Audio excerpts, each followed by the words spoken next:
Hi guys, welcome back to my vlog. मेरो video हेर्ने मान्छेहरुलाई के भन्न चाहनुहुन्छ हजुरले? के गर्ने बाइ बाइ. पूजामा चढाउने फुल लान बिर्सेर भक्कर मैले फुल टिपे. मेरो कान्छीना दिने भिडियो हेर्दिनु सबैले. लाइक गर्नु भनेर यस्तो गर्नु. लाइक गर्नु भन्नु कस्तो गर्नु. ल. सम्मबाट आएपछि चाहिँ मैले फाइनली हजुरलाई उठिन्न सफल भए.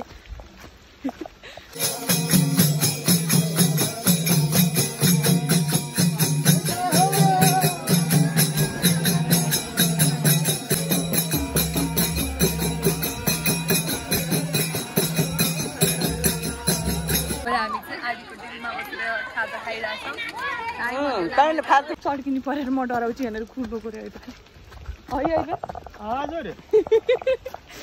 1300 बाटा त म पनि सुइकिने आइछु गरे. गाह्रो हो यो उकालो ओह्रालो बाटो हिँड्नै.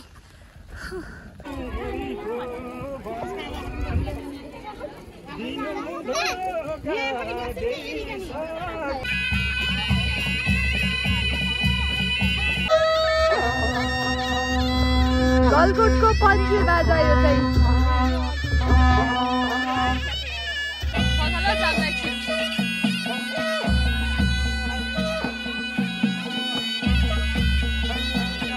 Hi guys, welcome back to my vlog. अनि आज चाहिँ म चौरासी पूजामा निम्त जान लागेको अनि this is my outfit for the day. हजुरबा मेवा टिप्ने प्रयासमा हुनुहुन्छ. भगवानलाई चढाउने प्रसादको लागि चाहिँ यहाँ हजुरबा मेवा टिप्दै हुनुहुन्छ.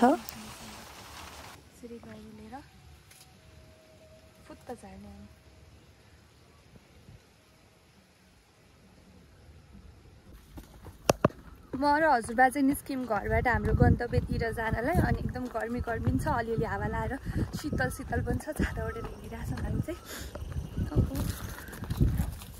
अनि यहाँ चाहिँ मेरो हजुरबा अगाडि हिँड्नु छ टुई छाता नउडी. म चाहिँ जिन्दगीमा फर्स्ट टाइम कसैको चौरासी पूजामा जान लागिरहेको छु. अनि म यतिकै गाउँघरको पूजामा त खासै गरिरहेको हुँदैन. अनि यो चाहिँ फर्स्ट टाइम नै भयो यस्तो कुर्ता लगाएर जान लागिरहेको छु. अनि मेरो स्यान्डल नभएर त्यस्तो जुत्ता लगाएर हिँडेको छु. अहिले हामी चाहिँ यस्तो जङ्गलको बिच बाटोबाट हिँड्दैछौँ. पचौराले बाटो यस्तो छ लिर्किने. त्यही पनि मेरो हजुरबा एकदम ब्यालेन्स मिलाएर हिँड्नु भएको छ. म पनि गर्मी चाहिँ एकदमै छ फेरि, तर जङ्गलको बिचमा भएर अलिअलि शीतल पनि छ अहिले. हामी बच्चा बेलामा स्कुल पढ्ने बेलामा हिँड्ने बाटो हो यो चाहिँ. यस्तो बाटो छ. बाटो कहाँ छ जङ्गल कहाँ छ नि थाहा छैन अहिले त मान्छे हिँड्न छोडेर. 5 मिनटमा माथिबाट तल झरेर पुग्थ्यौँ हामी. ओ क्या दिन्थे. अहिले त डराइ हिँड्नु परेको छ कता लड्केर छाटिन्छ कि भनेर. अनि यहाँ डाँडाबाट चाहिँ कस्तो राम्रो भ्यू देखिन्छ.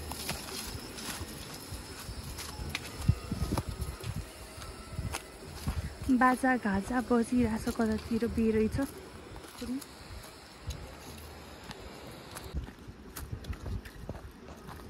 अनि यो ढुङ्गाको पनि एउटा स्टोरी छ कि यो ढुङ्गाको चाहिँ यस्तो चढमा चाहिँ एकचोटि सर्प लुकेको थियो क्या. अनि हामी जहिले पनि यो बाटो क्रस गर्ने बेलामा यो ढुङ्गामा चाहिँ सासै नफे एकदम स्पिडमा दौडेन, स्पिडमा जानी फर्किने गर्थ्यौँ सर्प आएर टोक्छ भन्ने डरले. तर अहिले त बिस्तारै हिँड्न थालिसक्यो, त्यो डर हटिसक्यो. भर्खर म लड्केर उठे पनि त्यस्तो जङ्गलको बाटोमा नलडेर यस्तो सम्म बाटोमा आएर पछाड्ने जिन्दगी. तर मेरो हजुरबाको लागि चाहिँ मान्नुपर्छ हिँड्ने तरिका. यत्रो कति वर्ष गर्नुभयो हजुरबा? 75 76 कति वर्ष अरे हजुरबा? कति वर्ष हुनु अरे? 75 है कि 74 रे? जस मैले बिर्सेँ. मभन्दा छिटो हिँड्नुहुन्छ मेरो हजुरबा. मेरो हजुरबा चाहिँ त्यस्तो धेरै क्यामेरा फ्रेन्डली हुनु हुँदैन, त्यही भएर लजाउनुहुन्छ. त्यही भएर टुइटै अगाडि हिँड्नु छ. अनि यो अगाडिको चाहिँ ठुलो चाहिँ स्वामीको रुख हो. यस्तो धेरै रुख जङ्गलले भरिपूर्ण छ, त्यही पनि प्रचण्ड गर्मी मात्र छ. हावाको त नामो निशानै छैन. के अर्थ, के मतलब यो रुखहरू भएको यस्तो घना जङ्गलको बिचमा हिँडेको औचित्य नै छैन यार. बल्ल लाग्यो अलिअलि हावा भनेपछि मात्र लाउँदो रहेछ क्या हावा त ओह्रालेको चिसो चिसो हावाले मोरी तिमीलाई आँखा लाग्यो साराले हजुरबा मेरो भिडियो हेर्नेहरूलाई के भन्नुहुन्छ मेरो भिडियो हेर्ने मान्छेहरूलाई के भन्न चाहनुहुन्छ मेरो भिडियो हेर्ने मान्छेहरूलाई के भन्न चाहनुहुन्छ हजुरले के गर्ने बाई बाई होइन क्या त्यो बाहेक अरू केही भन्नु न के भन्नुहुन्छ मेरो नातिनीको भिडियो हेरिदिनु भन्नु ल ल मेरो कान्छी नातिनी भिडियो हेरिदिनु सबैले लाइक गर्नु भनेर यस्तो गर्नु लाइक गर्नु भन्नु कस्तो गर्नु ल ल ल आयो यो चौतारीमा नि हामीले खुब थकाइ मार्थ्यौँ स्कुलबाट फर्किँदा चाहिँ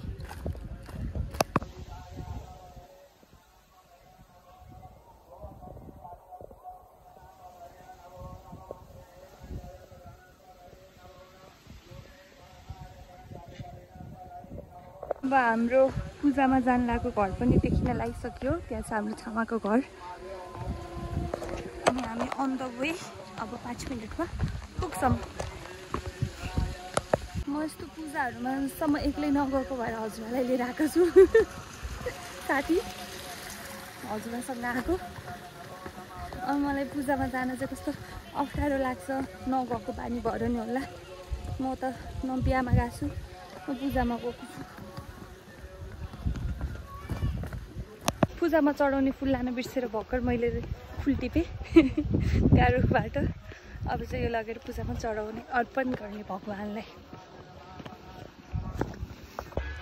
हामी चाहिँ अब आइसक्यौँ हामी चाहिँ अब आइसक्यौँ 84 पूजाको घरमा इज आवर घर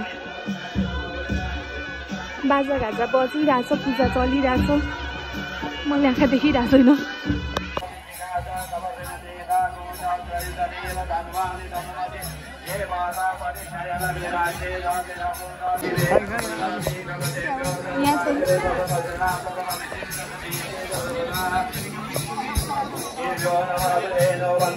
फाइनली हामी पूजामा आइसक्यौँ यहाँ जोर सोरले नाच भजन कीर्तन बाजा गाजा पूजा चल्दैछ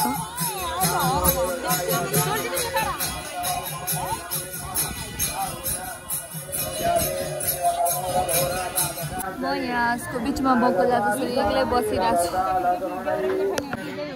छु कम्पनी आई ह्याड 3 वर्ष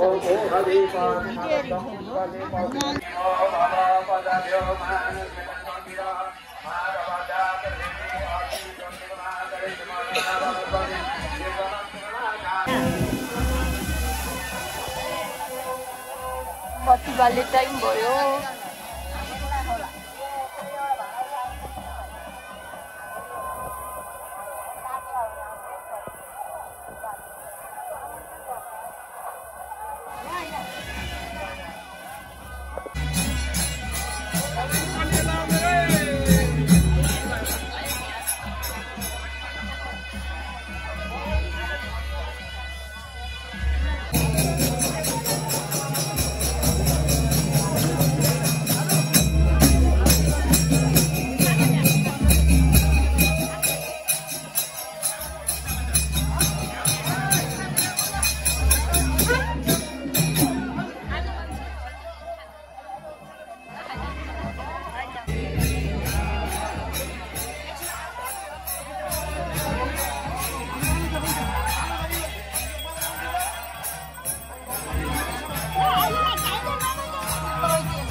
गलकोटको पन्ची बाजा यो चाहिँ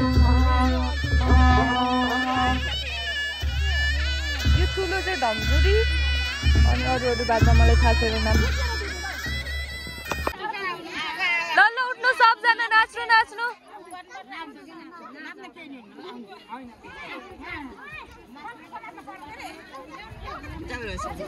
बसिरहेको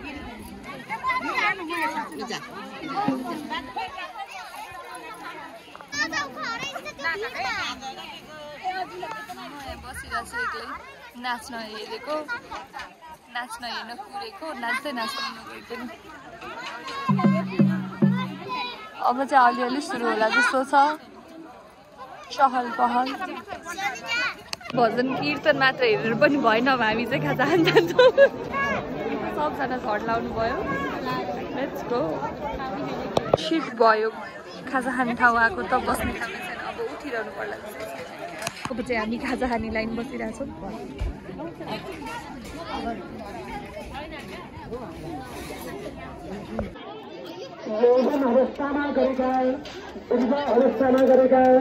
गाह्रो छ जिन्दगी यसरी ठाउँ नगएर हामी चाहिँ आजको दिनमा बसेर खाजा खाइरहेछौँ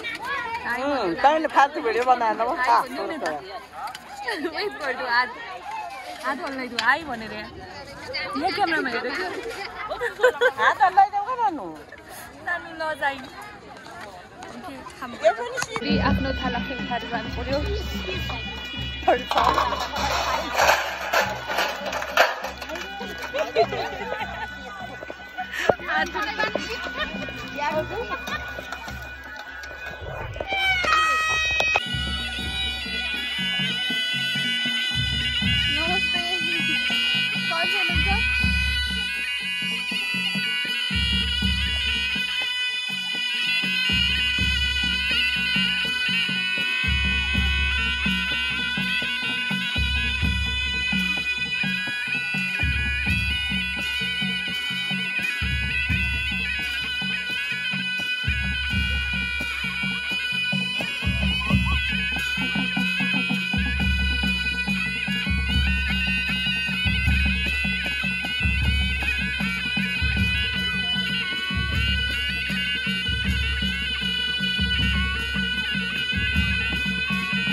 Hey!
लाएर बसिरहेको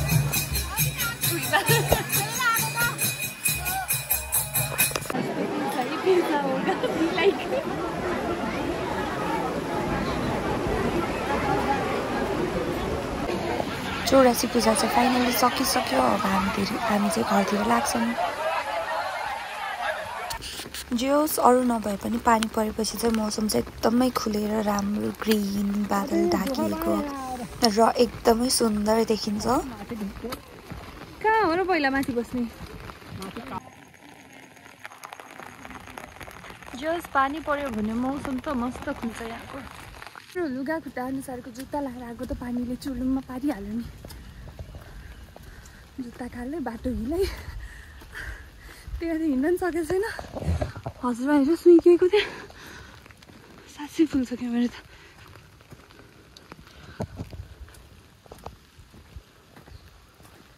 भिजायो भिजायो पानीले भिजायो। गाह्रो हो यो उकालो ओह्रालो बाटो हिँड्नै। प्रभु कसरी पुग्नु पर्यो? हजुरबा त्यहाँ टुप्पामा पुगिसक्नु। मैले हजुरबालाई भेटाउन पनि सकेको छैन। बसी खाएको निस्किन लागिसक्यो। म हिँड्न नसकेर पछाडि रह्यो। हजुरबा कुन डाँडा पारि पुग्नु भयो। अब यो जङ्गलको बाटो म एक्लै जाने त होला नि। पानी त्यहीमाथि परिरहेको छ। गर्मी पनि उस्तै भएछ पानी परेर नि। अलिअलि हावा चल्नु नि पानी मात्र परिरहेछ। सकी छैन हजुर कुन डाँडा पुग्नु?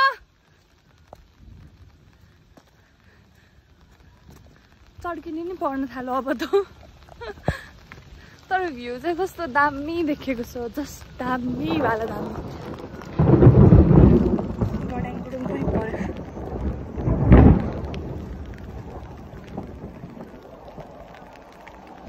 तल बजारदेखि उकालो गएको हामी भर्खर बसिरहेको छ।